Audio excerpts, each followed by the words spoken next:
दोस्तों, कभी कभी जिंदगी सबसे बड़ी सीख अपने बच्चों से देती है।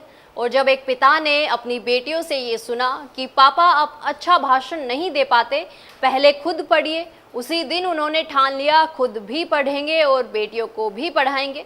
नमस्कार, स्वागत है आपका। आज हम बात करेंगे एक ऐसे जनसेवक की कहानी की जो विधायक होने के बावजूद फिर से छात्र बन बैठे।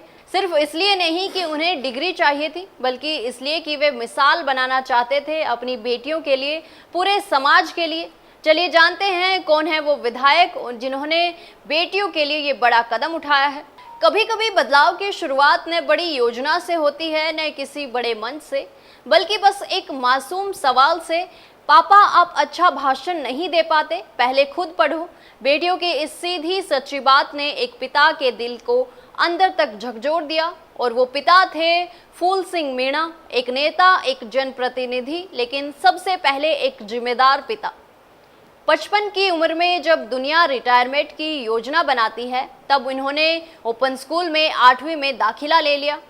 उम्र की परवाह नहीं की, समाज के तानों से नहीं डरे, बस ठान लिया अब पढ़ना है, बेटियों के लिए भी और खुद के आत्मसम्मान के लिए भी। और आज 66 की उम्र में MA सेकेंड ईयर में हैं और अब PhD करने का सपना देख रहे हैं। सोचिए, वो विधायक जिसने कुर्सी पाकर भी कलम नहीं छोड़ी। लेकिन कहानी यहीं खत्म नहीं होती। असली कमाल तब हुआ जब उन्होंने अपने आदिवासी क्षेत्र की बेटियों को पढ़ाई के लिए प्रेरित करने की ठानी। उन्होंने एक अनोखी घोषणा की, जो बच्ची 10वीं या 12वीं में मेरिट लाएगी उसे मिलेगा मुफ्त हवाई सफ़र। अब सोचिए, जो बेटियां कभी स्कूल तक पैदल जाती थी, उन्होंने पहली बार आकाश में उड़ने का सपना देखा और उस सपने ने उन्हें बदल दिया।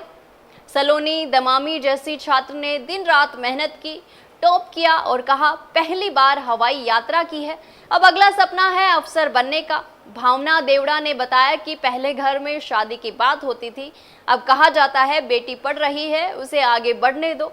ये है असली सशक्तिकरण। बड़ी उंदरी के सरकारी स्कूल से लेकर डाकन कोडरा तक आज आदिवासी इलाके में बेटियां खुद अपने भविष्य की लड़ाई लड़ रही हैं और जीत रही हैं। सरकारी स्कूलों में नामांकन बढ़ गया है, बाल विवाह लगभग खत्म हो गए हैं और समाज की सोच पूरी तरह से बदल चुकी है। और ये सब एक व्यक्ति की सोच, उसकी लगन और उसकी शिक्षा के प्रति समर्पण से संभव हो पाया। उदयपुर के सरकारी स्कूलों में आज लड़कियां लड़कों से ज़्यादा नामांकित हैं। ये आंकड़े नहीं, क्रांति के सबूत हैं। शिक्षा विभाग, राज्य सरकार और खुद शिक्षा मंत्री ने भी फूल सिंह मीणा की इस पहल की तारीफ की। और अब हम भी सलाम करते हैं उस नेता को जिसने कुर्सी का नहीं, किताब का महत्व समझा, जो खुद पढ़ा और पूरे समाज को शिक्षित कर रहा है।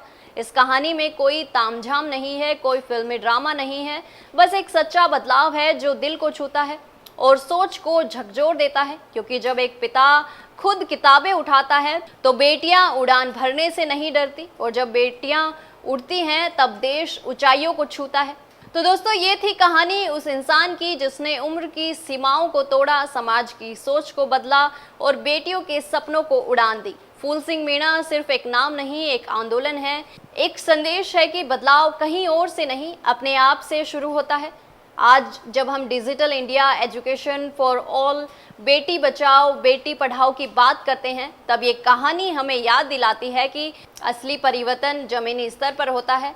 तब होता है जब एक बाप अपनी बेटियों की आंखों में अपने लिए उम्मीद देखता है और खुद को बदलने के लिए तैयार हो जाता है। जानकारी अच्छी लगी तो वीडियो को लाइक व शेयर करें और चैनल को तुरंत सब्सक्राइब कर लें। ऐसे ही और वीडियोस देखने के लिए सब्सक्राइब करें मॉर्निंग न्यूज इंडिया को और जुड़े रहिए हमारे साथ।